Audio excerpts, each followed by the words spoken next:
activities. Once in a great while, success will seem to crown a man without effort on his part, through a stroke of favorable accidents. But most successful achievements come through organized effort, directed according to well-organized plans. The process of organizing your mind involves 15 factors, as cataloged in the Magic Ladder to Success lecture. When you hear this lecture, or when you read it in printed form, be sure to analyze yourself. Find out how many of these 15 factors you need to add to those you already are using. Organize your mind with the aid of these 15 factors, and your success will not be far away. How tactful are you? In the morning's mail, we find a letter from a young writer who finds grievous fault with us because he came to our office seeking employment and failed to convince our assistant that she should turn him through the gate to the editorial sanctorum. We have always admired persistence, but it is a dangerous thing unless directed with tact and diplomacy.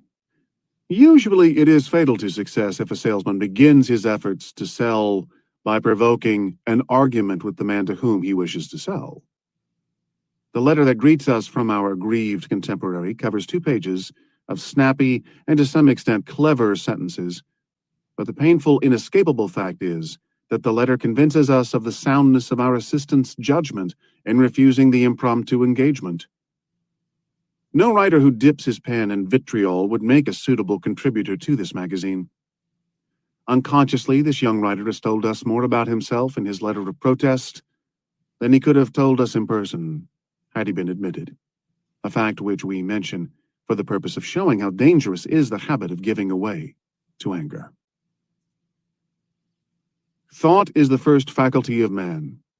To express it is one of his first desires. To spread it is his dearest privilege. Adaptability, the self-control to enable one to adapt oneself to any combination of circumstances, is a necessary quality for achievement above mediocrity.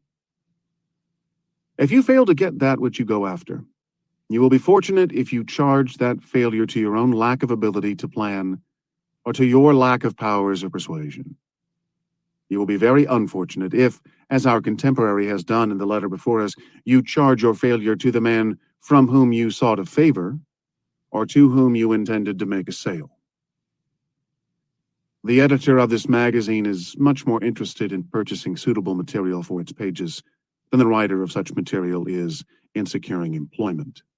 But he cannot recall having ever purchased anything through coercion or merely to please someone who had something to sell.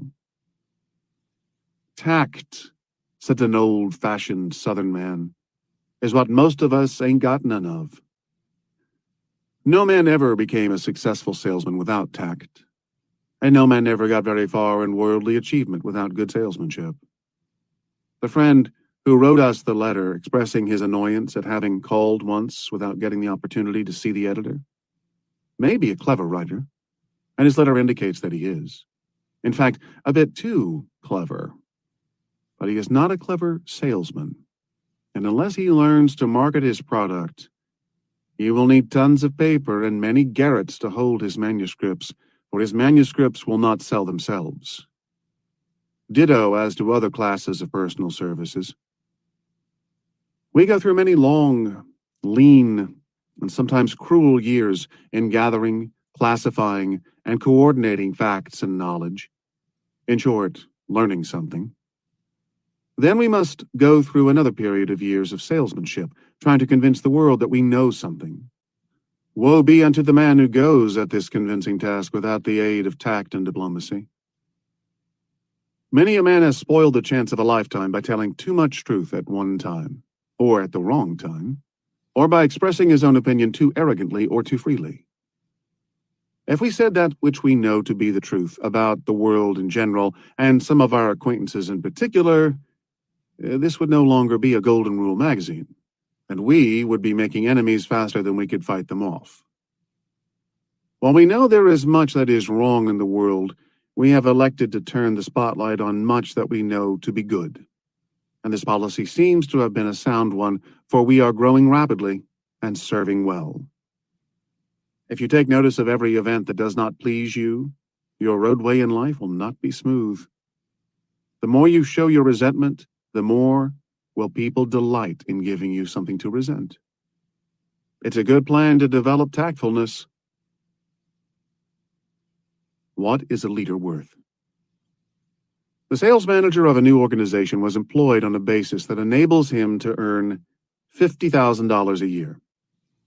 One of the salesmen who works under the direction of this sales manager objected because he, the salesman, could earn but half that amount.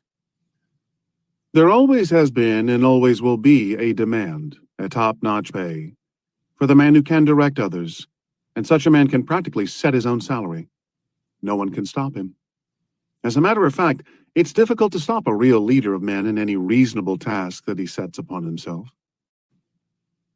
The great Havelock Ellis said, "The young men of today show a new attitude toward women and marriage, an attitude of simplicity and frankness, a desire for mutual confidence, a readiness to discuss difficulties, and appeal to understand and be understood."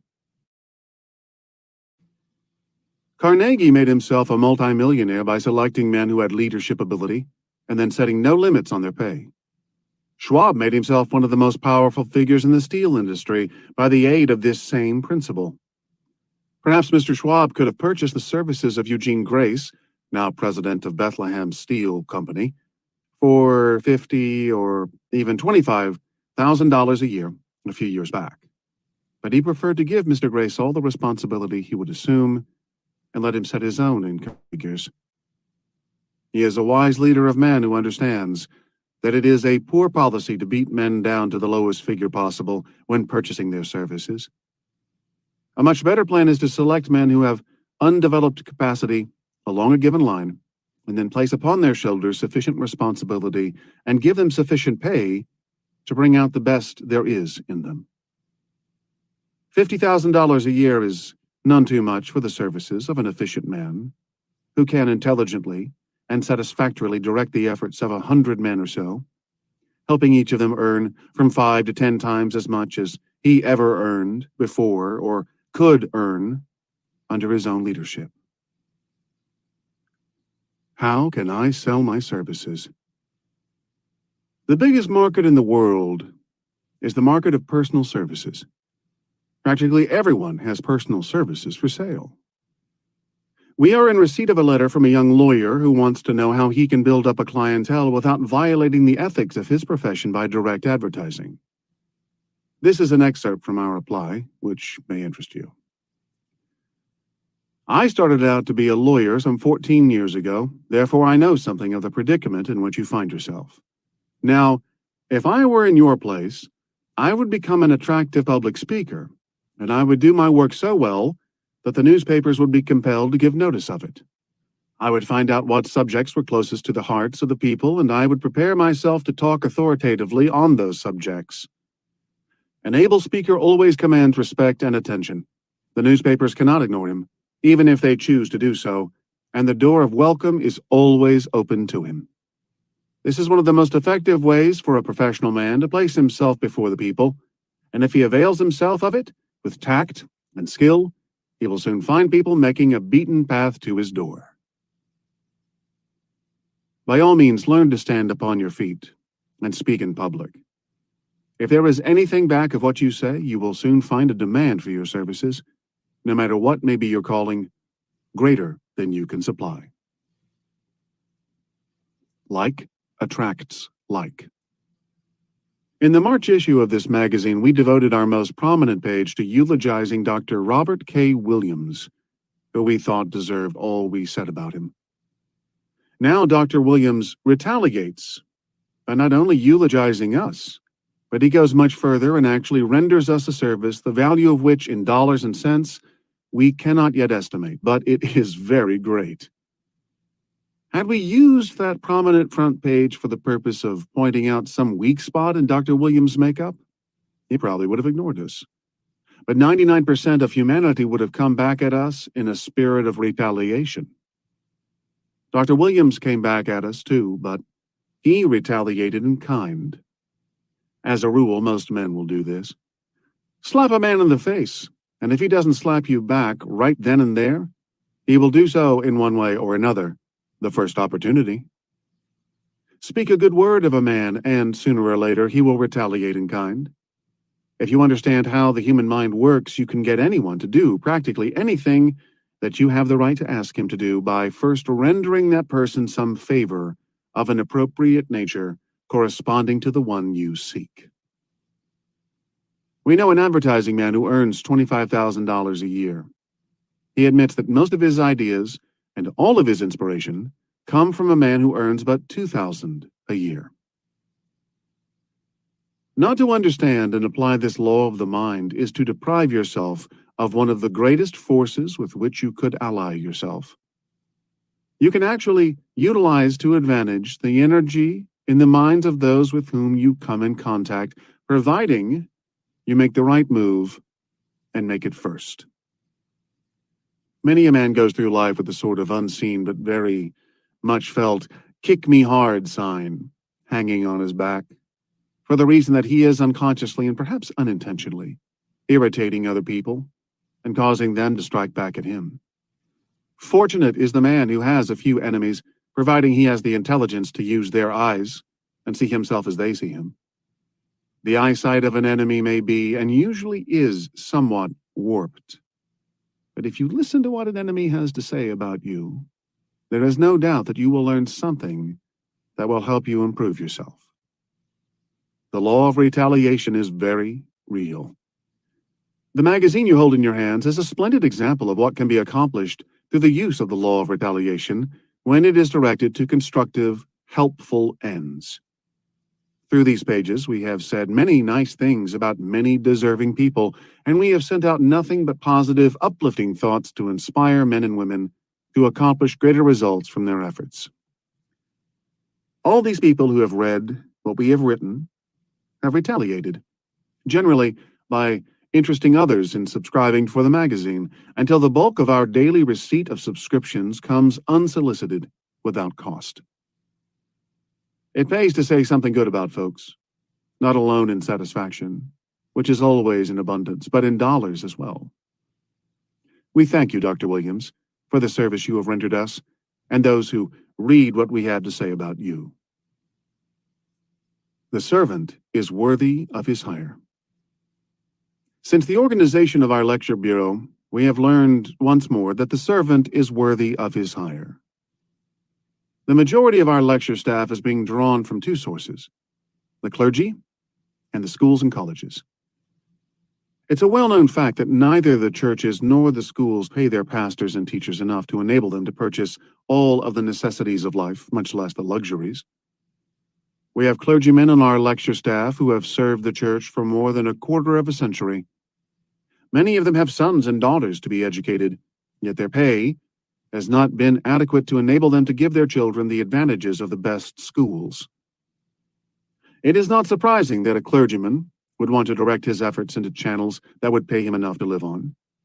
The self-preservation instinct is a deeply seated one, and the man who serves the church is no different from the man who serves in other capacities, and that he wants to provide adequately for his family, and at the same time lay by a competence for the time when he will no longer be able to serve at all. Friendship is one of God's purest blessings to us.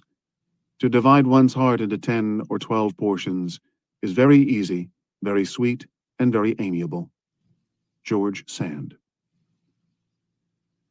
Our lecture bureau has attracted some of the best men in the college field and some of the most able clergymen, which is at one and the same time a compliment to our undertaking and a reprimand to those who ought to pay teachers and clergymen enough money to take care of their temporal needs.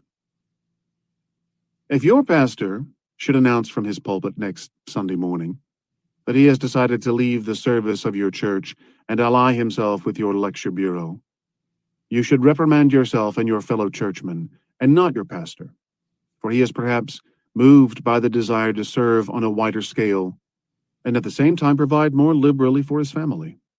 If you want to hold on to your clergymen and your teachers, the first step is to pay them what they are worth, or at least somewhere near as much as they could earn in other fields of endeavor. If you fail to do this, you are sure to lose their services sooner or later. This same principle perhaps applies quite as appropriately in the field of business and industry. If a business firm has an exceptionally efficient servant, whether he is in an executive capacity or working as a day laborer, it should be someone's business to see that this servant is paid in proportion to his ability to produce results. Men of the idealistic type, such as most clergymen are, will serve with never a thought of compensation for a time, but economic pressure and growing families and increasing cost of living all combine to force them finally to resort to more profitable fields. The servant is worthy of his hire. Give it to him before your competitor does. Part 3. Leadership. This is the shortest editorial we ever wrote, but it carries one of the biggest ideas we ever had, which is, before you can get that which you call success, you must give something of equal value in return. Set it down as the sure thing, that which you hand the world, whether it is efficient service or poor service, grouchiness or good cheer. If you get this viewpoint and make proper use of it, you will enjoy success this coming year, such as you never experienced before. In one of the great cities, a large factory building caught fire. Hundreds of girls working on the upper floors were in danger of death. The whole lower floor was in flames, and the blazes were rolling up the fire escapes, cutting off all avenue of escape. The crowd stood on the outside waiting for the firemen to arrive. In that crowd was a young man who was different from all the others. He took in the situation, hurriedly measured the distance with his eyes from the burning building to another building just across the alley. Then, just as if he were in full charge, he began to give orders to the bystanders, and in a few minutes he had rustled a crew of 6 strong men. He led the way, and they followed him to the top of the adjoining building. On his way up, he had picked up a rope, and his 6 followers had torn down a billboard and carried the planks to the top of the other building. This self-appointed leader threw one end of the rope to a woman in the window of the burning building and instructed her to fasten it. He scaled the rope, carrying one end of a plank with him. His 6 helpers pushed out the boards they had carried up, and soon they had completed a very substantial bridge from one building to the other. When the firemen arrived, nearly 1/3 of the occupants of the burning building were out of danger. No one invited this young man to become a leader. Leadership is something which seldom comes by invitation. It is something which you must invite yourself into. In every business there is a fine opportunity for a first-class leader. But he must be a man who is willing to do the thing that ought to be done without someone telling him to do it. One of the men who stood in that little crowd of people and watched the flames as they threatened the women in the building, in speaking of the incident afterward, said, "Ah, that was nothing. Anybody could have done that if he'd have tried." And he was right. Anybody could have had that glorious job as leader, merely by stepping up and taking it. But the fact remains that only one man out of the whole crowd saw the opportunity and was willing to take the risk that went with it. Leadership means responsibilities, it is true. But the most profitable work usually is that which shoulders the greatest responsibility on a man. Wherever there is work to be done, you can find a chance to become a leader. It may be humble leadership at first, but leadership becomes a habit, and soon the most humble leader becomes a powerful man of action, and he is then sought for greater leadership. Look down the ages, and history will tell you that leadership was the quality which thrust greatness upon the men of the past. Washington, Lincoln, Patrick Henry, Foch, Roosevelt, Dewey, Haig, and Woodrow Wilson, leaders all. We must be before we can do, and we can do only to the extent that we are, and what we are depends upon what we think. None of these were invited to become leaders. They stepped into leadership by their own aggressiveness. None of them started at the top. Most of them began in the most lowly capacity, but they formed the habit of doing that which needed to be done, whether it was their job to do it or not, whether they were paid for it or not. If you are one of the great majority who have made up their minds not to do anything which is not their job and for which they are not paid, there is no hope of leadership crowning your efforts. Frank A. Vanderlip was a stenographer not so many years ago. We don't know for sure, but we suspect that he did not confine his efforts to the work which his stenographic position required, for if he had, he would never have been the leader of finance which he is today. James J. Hill was a telegraph operator, but had he insisted on working union hours only? And had he delivered no more service than was required to hold the job of telegrapher? He would never have been the great railroad builder that he was. Leadership. What a wonderful privilege it is to be a leader. What a wonderful opportunity there is in every shop, factory, crossroads, grocery store, and business establishment to become a leader by merely doing the thing that ought to be done, whether you are told to do it or not. Part 4. The Power of Extended Vision. Once this writer went to the mountains to gather chestnuts. We took a gallon bucket with us to bring back the chestnuts in. Before starting, we had visualized a gallon bucket of chestnuts. We had prepared to bring back just 1 gallon and no more. When we got to the mountains, we found bushels of chestnuts on the ground, but we had to come away and leave them there, because we had not thought in larger numbers when we planned the trip. We have thought of that chestnut hunting trip many a time in the years which followed. We could have brought back a bushel sack full of chestnuts just as easily as we brought the gallon bucket full if we had extended our vision before we started on the trip. Every time we see a person beginning a new enterprise, we think of that chestnut hunting trip because we know that most people are making the same mistake that we made in not thinking in large enough terms. In planning our chief aim in the years gone by, we can plainly see now that we never achieved more than we aimed to achieve. We doubt if it would have been possible to accomplish more than we started out to accomplish. Happy, contented workmen usually are a mere reflection of the disposition of the head of the works.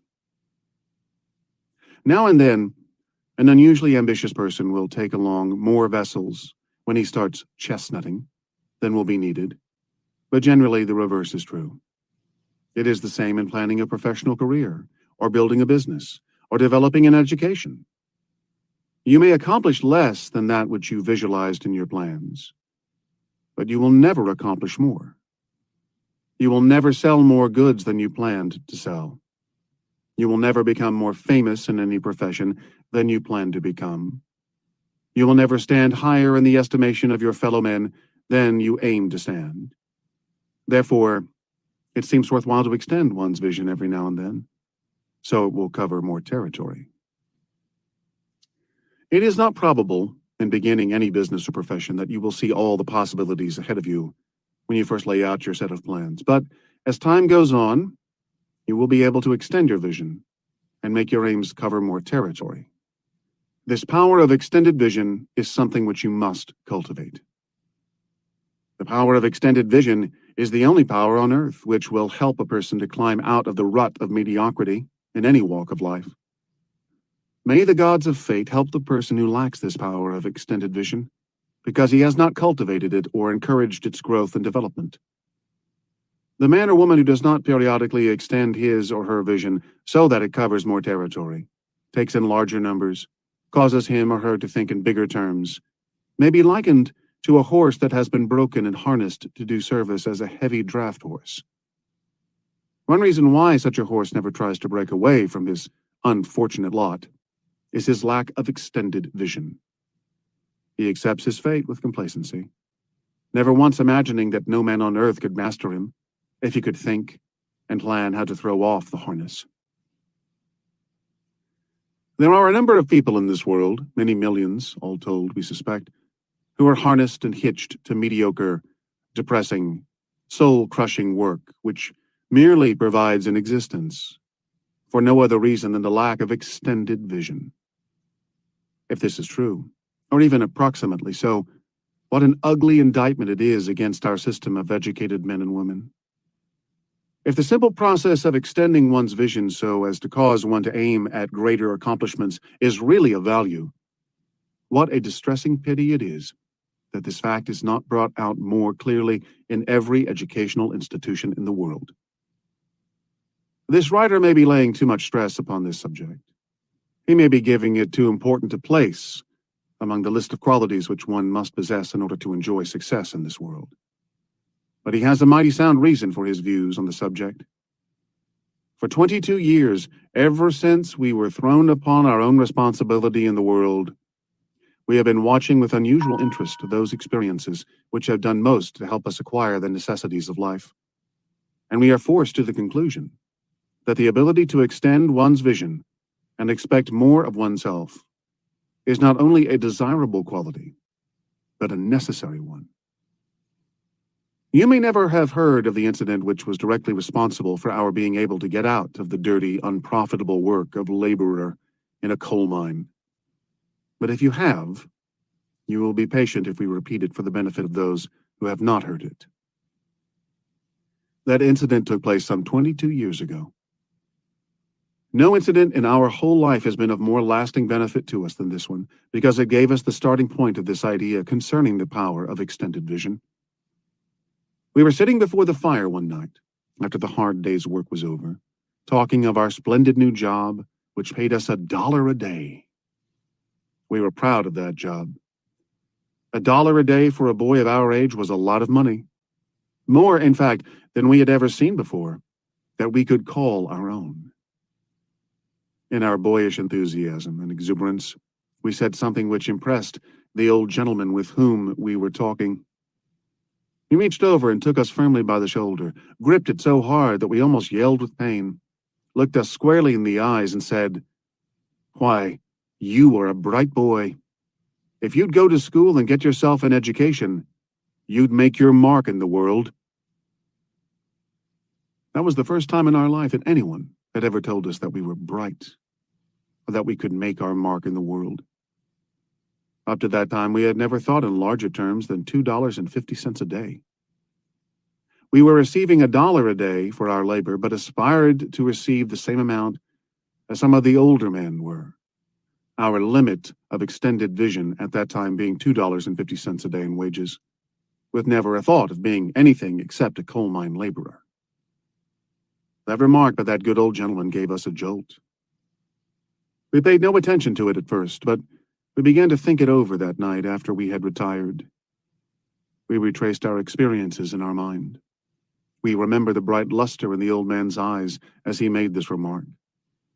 There was something about his whole action and demeanor which aroused us to understand that he was not speaking of impossibilities. To control thought is the secret of all progress on this earth, and that power is yours if you will exercise it. That remark caused us to extend our vision so that we could see beyond the coal mine in which we worked. It caused us to begin to look beyond the village limits in which we coal miners were located, into another village where there was a school. But most important of all, it sowed seed in our mind, which took root and began to grow. Seed, which we have harvested and transplanted into other minds in many thousands of cases since that memorable night 22 years ago. This editorial and the magazine you hold in your hands may be traced directly back to that 2-minute conversation during which I got my first impression of the power of extended vision. If your lot in life is unsatisfactory, as it no doubt is, you will be well paid for the time you have devoted to listening to this editorial. If you will write about face and draw another and much larger circle which will represent your extended vision. Let that circle take in more territory than any you have yet drawn. Let it cover the position or station in life which you seek. Remember that your possibilities of achievement are strictly confined to the limits of that boundary line, which may be called your line of vision. When a modern industrial plant outgrows its housing quarters, the management, if it is sound and progressive, immediately looks for more space and enlarges the plant. You must do the same with reference to your personal efforts, if you are to overcome that undesirable station in life in which you find yourself. To feel dissatisfied with your lot in life is a normal, healthy indication.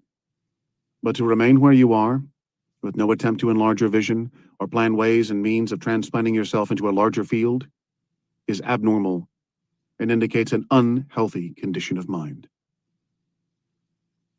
One of the chief aims of this magazine is to cause its readers to think in bigger, broader, and more progressive terms. There is nothing which we can do that will be of benefit to you except that which we can help you do for yourself. Get away into some quiet spot. Sit down for a few minutes and take inventory of yourself. Find out whether or not you are acquiring more knowledge, developing more self-confidence, widening your circle of vision, setting heavier tasks for yourself, expecting more of yourself than you were a year ago. If you are not, there is room for alarm. One of the reasons why failure is a blessing is that it often causes us to stop, look, and reason. It often causes us to find out some weakness or shortcoming which we had never suspected ourselves of possessing. This writer is particularly thankful for the mistakes he has made in the past 22 years, and for his failures in many undertakings which, had they been successful, would have directed his efforts toward work which would have been less profitable to posterity than the work he is now doing. Many of our mistakes worked a temporary hardship on others, and all of them worked an immediate hardship on us. But these mistakes and failures were profitable because every one of them caused us to climb up out of the debris of the failure itself with a broader and more extended vision than we had before. Fires are usually destructive, but it is a well-known fact that it takes a first-class fire to give many a town its first real growth. The fire comes along and burns out the old, time-worn buildings. This works a hardship on many. Some have no insurance, and others less insurance than they should have had. But as a whole, the fire is a blessing because the owners replace the old buildings with newer and more artistic ones, which add to the appearance of the town and the value of the property. Many a man needs the reactionary effect of some sort of a fire of failure that will sweep away the old, time-worn, inadequate plans which have been holding him down, and give him a chance to extend his vision and build a newer, more progressive and artistic plan that will be wider in scope. One afternoon, this writer was sitting in his office in Dallas, Texas, some time ago. He looked down the hall and saw a very pleasant-looking young man coming toward him, with a salesman's portfolio in his hands. He was stopped at the information desk, but the writer told the boy at the desk to send him on in. When he was seated inside of my office, I said to him, "I don't know what you are selling, and whatever it is, I probably will not be a purchaser. But there is one thing about you that is valuable. You have a pleasing personality." The young man thanked me, then informed me that he was selling electric foot warmers for the Dallas Electric Light Company. I told him that I needed no foot warmers, as I was seldom troubled with cold feet, but I suggested that he ought to be selling something that would give him a larger profit on each sale. I suggested to him that with a personality such as he had, with the self-confidence that he possessed, he ought to be able to sell anything that he tried. This young man was not in my office more than 5 minutes, but during those 5 minutes something happened that will make a mighty big difference to him all of his life. He thanked me for my compliment and went away. About 3 weeks later, the manager of the electrical service department of the Dallas Electric Light Company came to see me. He informed me that I had been the cause of his losing one of his best men, and when I asked how that happened, he said that the young man whom I have mentioned, whose name was Brown, came right back to the office that very day, turned in his sales kit, went out and got a job which paid him much more money, and he was making good in that new job in a big way. I said to my visitor that I regretted that I was the cause of his losing a good man, but I was proud that Mr. Brown had learned the value of extended vision. Mr. Stewart Austin Weir of Dallas was sitting in my office at the time and heard the conversation. After my visitor had gone, Mr. Weir turned to me and asked, "What sort of a shot did you inject into Brown's arm?" And I replied, "The same sort of a shot that I wish I might have the opportunity of shooting into the arm of every person in the world whose lot in life is unfortunate, and who is chained to work, which is both unpleasant and unprofitable.